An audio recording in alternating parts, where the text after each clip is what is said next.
Hello everyone and welcome to the brand new PoTown Store YouTube channel. Thank you so much for tuning in. My name is Pablo, aka Tablemon, you might know me.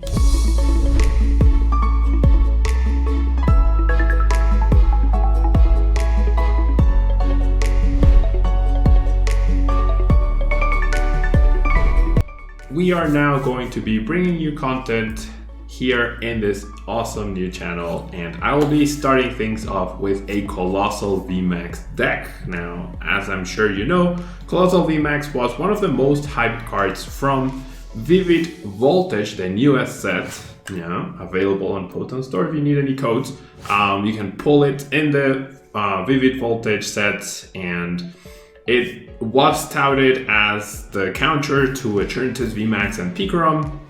If you are familiar with the current standard metagame, those names will sound very familiar to you.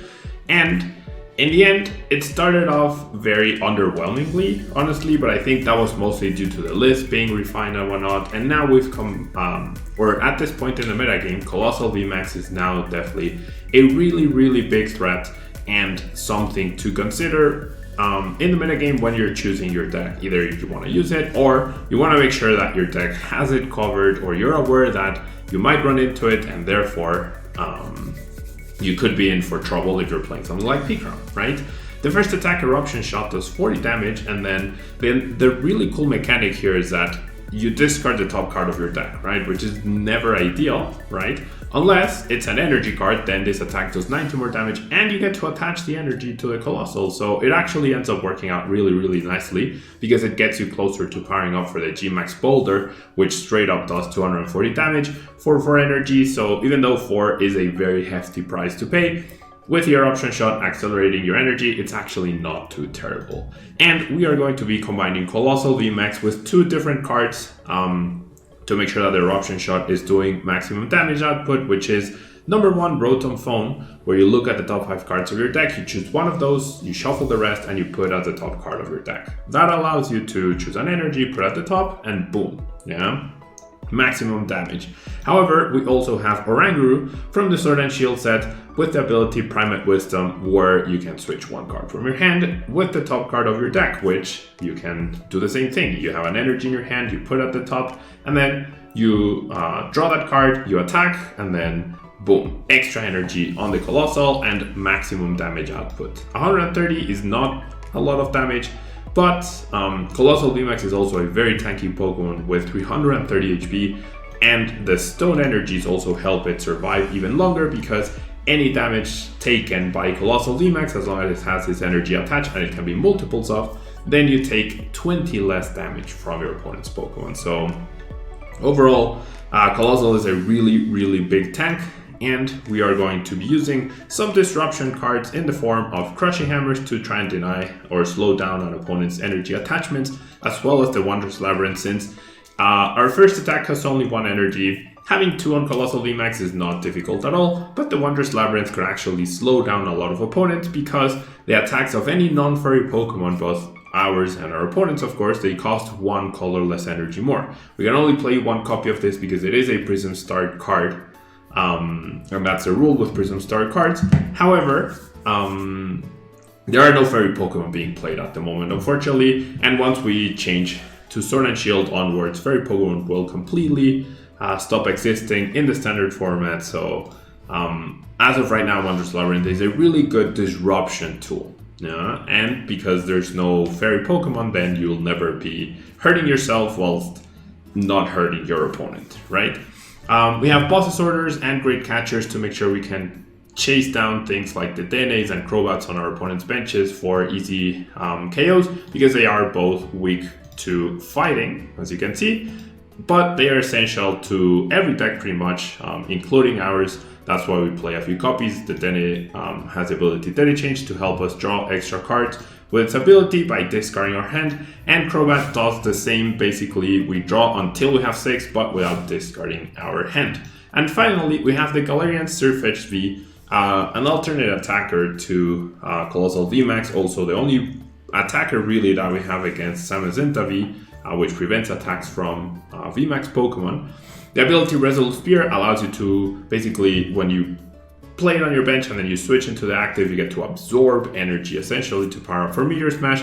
It's a really good 2-prizer and it helps you have a Coalossal VMAX safely on the bench that was about to be KO'd, and then having a fresh 2-prizer Pokemon that can really disrupt the price trade-off against an unsuspecting opponent. We do have the Mimikyu as well. Mimikyu can be really good because a lot of Pikarom decks, for example, are playing Mewtwo GX or Mew3 GX rather, in order to change their weakness from fighting to psychic, right? However, the ability Shadow Box means if that Mewtwo has any damage counters, it cannot use any abilities anymore. So you don't have to worry about that Mewtwo attacking you. They'll be forced to use their lightning attackers, which are weak to fighting, and you can easily dispose of. So let's jump into the ladder and see what we can go up against and do with this Coalossal VMAX deck. So my opponent lets me go first, and that probably indicates that they're playing either a fire deck or a Pikarom, right? Fire-based Centiskorch decks are actually a very tough matchup for a Coalossal VMAX because they have an unlimited damage output. Same for things like Reshizzard decks or Blacephalon decks. So it seems like we might be up against a bad matchup right here.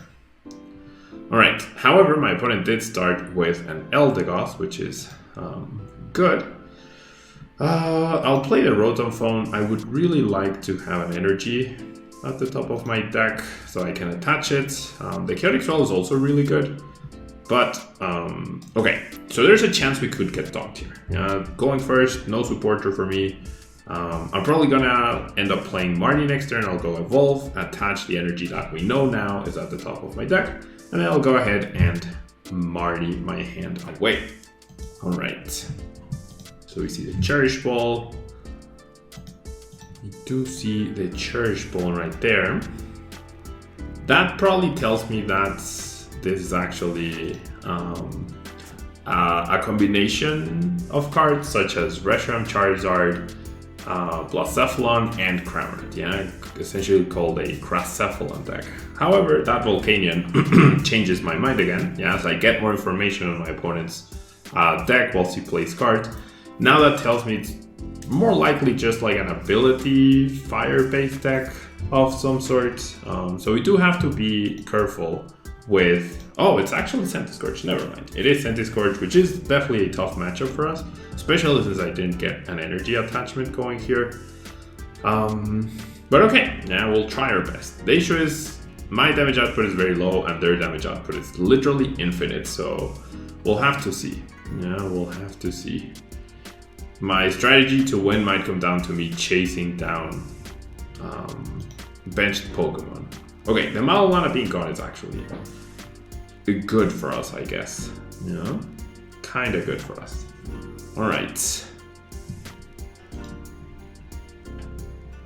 Alright, so my opponent, this is the dream start for them. They get the Flourish started off, they power up the Centiskorch. There's my energy.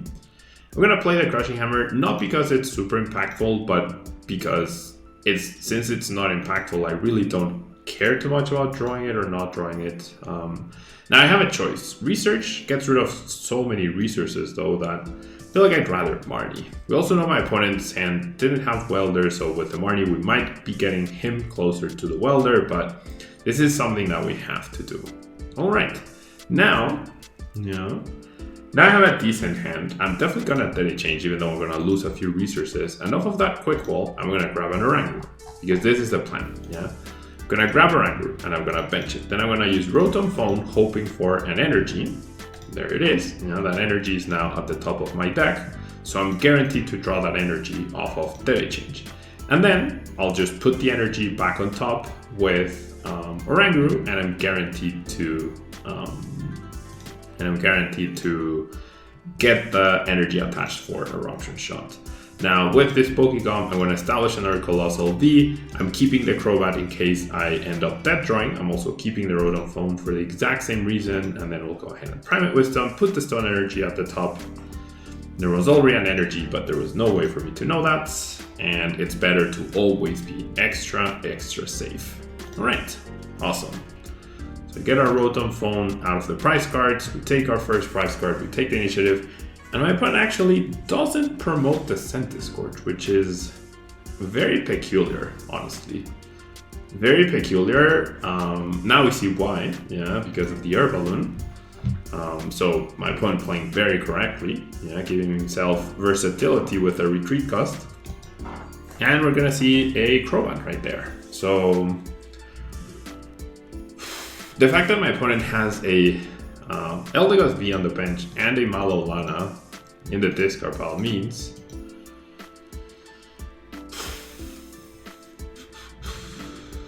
they likely won't be able to heal the damage from Centiskorch, right? However, my issue is now, if they get an attachment here, they're doing 160 and then attaching energy, that's 200 damage. So I will definitely not be 2-hit KOing. And now they welder like that, Centiskorch is now a really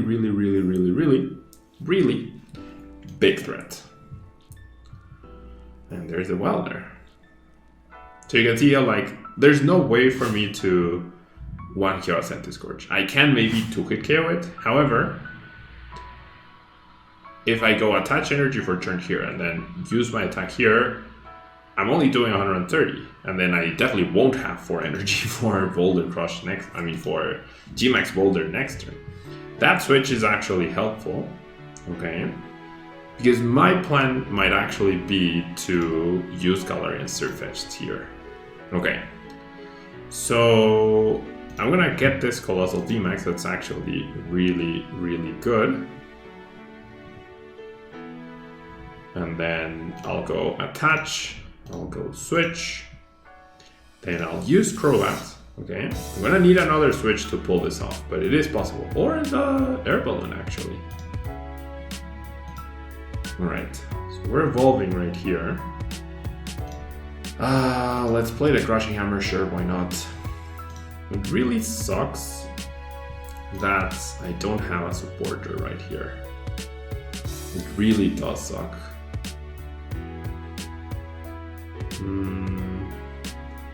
Okay, so I'm gonna play this here. I feel like I just put the energy and guarantee it, right? I think that's what I need to do. Because if I use Rotophone and then I end up playing a supporter, I might not actually do full damage. And I need to do full damage. Oh my gosh, that is huge. That guy right there is actually huge. That is my one chance of winning this game. Because my opponent has gone all in on this. Well, wait, never mind. It's actually... No, it is. It is my one chance of winning this game. So, it was super important. Wow. They're just going all out. So they're gonna get a 1 kill, right? As long as they find energy. There's the one shot. That's 4 times 9, essentially, 360. So this guy died. Now they cannot welder and boss at the same time. So now my plan is to utilize Galarian Surfetched. All I need is 1 energy, right? That's all I need to do. I need to find 1 energy and then I'll knock this guy out. And then hopefully I can KO one of these for game. So my opponent got super greedy right there. Nice. My opponent got super greedy right there. And we're gonna punish that. You know, we are actually going to punish that. So I'm gonna grab the research because since this guy can't attack, I will need a switch, right? Next turn. My opponent's jaw probably dropped right there. My opponent's jaw probably dropped right there. But this is what we planned, you know? This is definitely what we planned. Do not want to play that, of course. I'll play the Crushing Hammer, not because I need to, but because if I get reset stamped, I definitely don't want to draw that card. And then this is a good card to have, this is a good card to have. Like, I basically have a game in hand. Yeah? If my opponent doesn't reset stamp me or Marnie next turn, I have game in hand. So the Galarian Surfetched V play, you can see how impactful that is. And because you don't have to have the Galarian Surfetched V in play until you're absolutely going to use it, that makes a world of difference, right? That makes this play very difficult to plan for, especially if you're in the ladder. Yeah, there's a reset stamp, so it's unlikely that we'll be able to win next turn, but that's okay.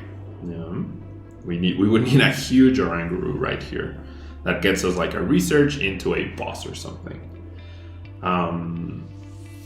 Okay, so now, thanks to this energy, if I attach this energy to the Coalossal VMAX, I would prevent my opponent from going attach boss. Okay, but they got the welder. Never mind. Like 120 minus 20, that's 100, and then I would survive with 10 HP. So that would give me 2 turns essentially, right? If they don't attach energy, that's definitely still my plan. My issue is that I don't threaten an attack next turn, because that's exactly what Meteor Smash says, 200 damage, and during your next turn, this Pokemon can't attack. We see the Seal Valley getting established. So yeah, one issue with this deck for sure is the fact that like he will get the energy attachment, darn. One issue with this deck is that it's not very explosive, right? So I'm down not a lot of supporters, right? And I still kept the Quick Ball. So any Quick Ball is potentially an out now to winning the game. The Research is potentially an out to winning the game. Now though, if my opponent gets... Oh, I was like, wait, what? That seems like a mistake. I don't know. There's a lot of outs that I can get, but now if my opponent has boss, they win, right? If my opponent has boss, they win. If not, then I'm not guaranteed to win at all, right? But I could have a chance at winning. Okay, I'm gonna Private Wisdom this. Not quite. Not quite what we were hoping for. Okay, so now I know my top deck, right? So I should definitely shuffle my deck with that. Okay, so I have 1 Crobat V, 2 Pokecoms, 3 Quick Balls, right? 6 out so far. 6, 7, 8, 9, 10, 11. So 11 cards out of my deck are out to win the game. So I guess I'll attach, and then honestly I'm just gonna pass. I'm keeping the Coalossal as a Coalossal because of Pokecom. I fully expect my opponent to have a boss at this point. He hasn't played any, he hasn't lost any, and he did draw a few extra cards last turn, I'm guessing, preparing for that. If he didn't play it immediately, then that might indicate that they do not have it yet, right? So they just made their deck bigger by 1 card. Slightly reducing the chance of them getting it. They're gonna burn another switch, right? They're digging for the boss, right? Which makes sense. They use the Giant Hearth, they don't grab anything, and now it's a Volley for 3. If they get boss, they win. They didn't play it immediately, so maybe they didn't. And now, now I have another potential option here. They're down 4 switches, right? And they're probably down, oh, well, they didn't play immediately because they were being silly, right? They didn't play immediately because they were being silly. Usually that's not recommended, right? Like if you have to win, just play it, play the cards, and make sure you are beating your opponent. So it was close. Yeah, we had that 1 turn to survive. We did all the right plays that we needed to do. And unfortunately, well, not unfortunately, right? It was definitely expected that my opponent would find a boss up to that point. So it's not unfortunate that we lost. At that point. Their deck was so small compared to mine that was almost 30 cards still. So the chance of me drawing a useful card versus the chance of me drawing a not so useful card were actually lower, right? So because I had 11 good cards that I could draw to help me get out of this and hopefully win the game, with the boss's orders being a little shaky out, I guess, but we didn't get them. I don't think I would make any changes to the deck personally. I really like it as it is. I like having the versatility. Maybe the capture energies are a little questionable, but it's extra energies and it's so easy to finding 1 fighting energy to cover the attack cost, and then the captures will never interfere with your option shot or probably G-Max Boulder unless you're very unlucky and you found the 2 captures instead of another fighting. And 12 energy is actually really solid in terms of having or trying to maximize the chance of you having 1 energy on your hand on your first turn in order to make sure you don't attach. I mean, you get the attachment, you know? So yeah, that will be all for this Coalossal video. I think the game definitely showcased like the intricacies of the deck. right? And the cute, cool plays that you can do with the Galarian Steerfish, I think that's something really key and not enough people, number one, exploit, right? Having access to this deck, but also, especially when you're practicing in a ladder, right? Trying to get some games in, and because the deck lists are not visible to your opponent, it's much more difficult to prepare for that. Like, you have to assume a Coalossal VMAX deck plays at least one copy of Galarian Steerfish V, but because you're not actually seeing their list all the time, which you should be if you're playing in an online tournament, it's easier to forget about it, right? Which I think is what happened in my opponent's case. All right. So make sure you leave a like on the video, make sure you are subscribed for all of our future content, and I hope to see you here or over on my Tablemon channel. Until next time.